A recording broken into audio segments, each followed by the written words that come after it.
right, we're good. All right, hi, Mike Ackerman. I wanted to go over the new trade show network wall.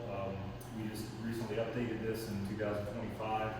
So if you saw it last year in 2024, the show, this will be whole new panels on both sides of the wall. Now it's not just one side, we actually have products here and products on the other side, which we'll go through in a minute. Wanted to take just a couple seconds to explain what is on the wall. A lot of new products here as of now. Just kind of briefly touch on some of those. Ionic wireless master here, the HR entry hub here, the new power supply, of course, the Ethernet IP washdown master. This is the L1 entry line master. And then down here, a couple other interesting pieces, the new BVS Ethernet IP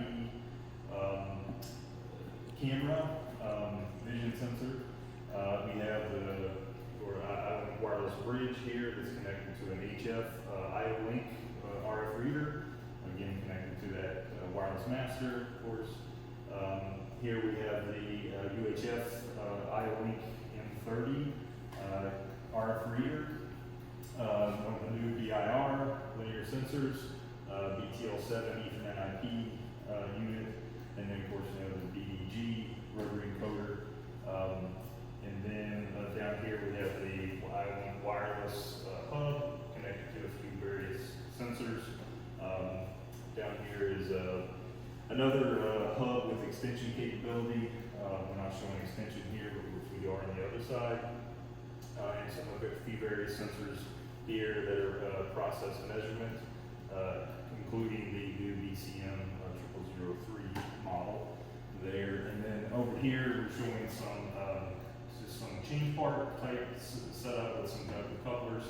As of now, this will be changed in the near future once the correct set of the couplers come. But for now, this is fixed here, not to be moved, but at least we can show the coupling through to the hub and two various sensors. So just to kind of backtrack just a little bit, we have just the way things broken down is vision and RFID. So think of an identification panel here, linear measurement, small sampling of measurement devices, and encoder for rotor position. Down here is Ionic wireless, but then also some of our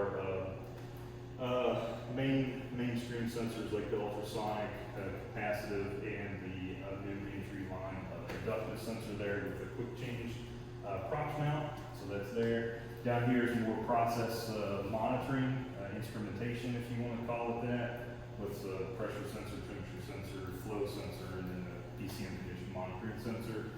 And then again, I kind of covered that here, but this is more to showcase some washdown rated products, which are, this is washdown, not washdown. I think this is washdown as well. So we wanted to try to give a good blend of washdown rated devices as well. Anyhow, so that's kind of the way this section is broken down. So I'll go through a few things of the demo mode, and then how you actually can show it off the different functions. So this wall here, we have some interaction. So over here start on the left side, the BBS sensor. It is currently, there's two little targets here with some QR codes. They are programmed differently. And also in here is two RFID tags, high frequency to Zoom series, programmed differently, and we'll show that in a second. On the reverse side is two ultra high frequency BISU series tags, again programmed differently so you can show one reading versus the other. So BBS, you can trigger this by one of two ways. So we're on the screen, the web server will be up and available there. Of course, you can make sure that you're in monitor mode here, and then you can actually hit the little camera button right here, and that will trigger a read of the camera. Or you could use this little smart light indicator. If you were to just tap your hand on it briefly, see that the camera will actually trigger an image. You'll see a white flash there. So that should update the screen over here. If it does not update, simply refresh the page. Sometimes it will update automatic, sometimes it will not, so just refresh the page if you need to. The next in line here is the RFID. So there's, you can show this off by, first off, selecting. So this the smart light indicator the little touch sensor there will select between whether you want to look at the HF or the UHF. So here, you can flip back by holding your finger. There, now it's pointing to the HF, and if you want to show that off, you can take the HF tag, put it in. One would be white, and the other would turn blue because they're encoded differently. Do the same thing with the ultra highs. Just hold your finger there, switch it over, take the tag, and you can put it in here. It is a little bit less of a read distance right now, so just be aware you might have to get close. But you can wave the tag up there in front like that. Make sure the LED turns orange, and that way it's detecting, and then it will turn the light different. So that's that section. This section here, there's really no interaction with the BDG except you can show his main feature, which will turn it into position. There. The smart light here is used for just level detection information. So while we're going through it, you change the level there, change the level IR. If you want to also show, hey, we can do linear measurement of analog devices. That's what's being done here. It's analog BOD, analog BEW, inductive, and then they have targets here that also work through the inductive coupling and then show some position on the smart light. So this one and this one as well. Just quick note, I haven't said it, but there is a demo mode after like a minute. This thing will go back into demo mode per se, and then the lights will start doing some fancy stuff. And in order for that to happen, you just have to make sure you slide that target to the far left, slide this one to the far left, and these of course need to be in their down position, and that will eventually put it back in the demo mode. So let's think, what else? Yeah, there's not much to say here other than the sensors, the different various sensors here working. There's not any kind of display for this to show the state of the sensors or anything fancy as of yet, but right now it's just some indicators there. Over here, there's a bit of interaction going here with the BCM. So it is currently programmed for vibration detection. There's a few free thresholds that it's been set up for. Right now, it's basically spinning green as if a motor was running. It's in a good state with no vibration or no vibration. You can simply tap on that sensor on the BCM, and once you reach a certain threshold, you tap it hard enough, it will eventually flash blue to alert you that hey, there's some spare maintenance here. If it's kind of in the middle somewhere, it'll think it'll orange. Just alert attention to it. So there's that. Within the ESP here, you can turn that pressure up and down if you wish.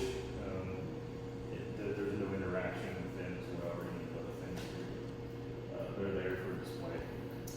And then, yeah, so I guess the next points to make, there is BET running on that computer.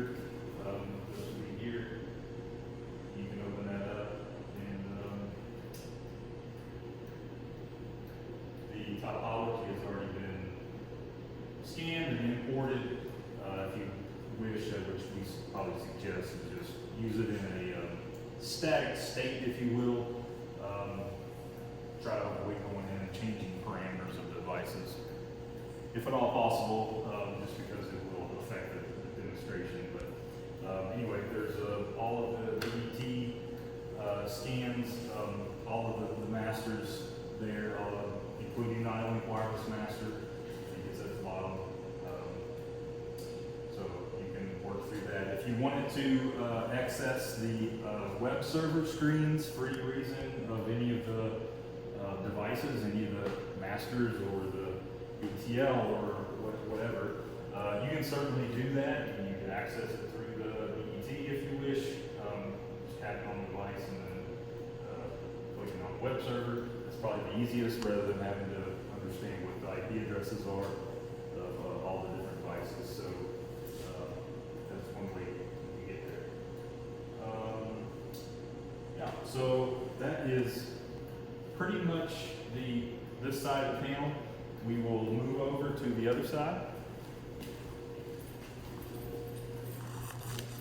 And over here, this is the focus is on controls architecture. So what you'll see here is mainly output devices, such as the hubs, the valve connectors, IP20 hubs as well as some analog measurement hubs here as well, and any sensors that are geared for pneumatics or positioning feedback. That is also here. So we'll go through a couple things. So the L3, this is L3 advanced master there, the power supply. This is the K6 master here. And then of course the SIP safety master there. Down here, there's no power here or anything. These are just for demonstration or just for show. But over here, of course, we have the 7Z module. Like I said earlier, it is connected. It's in expansion mode, connected to these valves. So here you'll be able to showcase that. This is the new 32-point IO-Link IP20 hub. So that's there. This is the IO-Link to analog converter. So we wanted to show that. So we could do that by using the an analog meter here, voltmeter. And so the way this kind of set up is if you were to pull this pneumatic cylinder, there is what we're utilizing for position is the BMP01 series. That's there, so you slide that in and out. Of course, what is actually happening on the demo, the BMP is an analog device that actually sending its analog signal into the, sorry, I forget if it's the F9 or the AJ, but essentially we're taking the analog signal in there, back up into the master, and then in turn we are sending that via process data. We're sending that back through the IO-Link to analog converter, and that's sent out through as a 0 to 10 volt signal through to the voltmeter. So if you want to talk about that, that's certainly probably a good highlight about taking analog inputs and doing analog outputs. So some of the interactive part here is pretty simple. The way it's set up is, if you've got the cylinder retracted, basically this is kind of doing some sort of operator guidance, if you will. So it's essentially saying, okay, let me go to the right. So we're going to extend out to the right. Once it reaches a certain defined area, it'll turn green. So if you pull it out, extend it, it'll turn it until you spin it back to the left or move it to the left, back into position where it's green. So a little bit of interaction there. Just to speak about this, there's the BMP01, like I said. There is also the BMFV twins here as well for stroke positioning. And then there is the newest BMP02 series here as well. For essentially using it here in this fashion, measuring the very last 22 millimeters of stroke. Okay. So eventually, in the very near future, we'll have the new IO-Link safety module that's not available as of today, but that will be coming, and then any other safety products that will be released in the future will be added here on the right. So, yeah, that is pretty much it.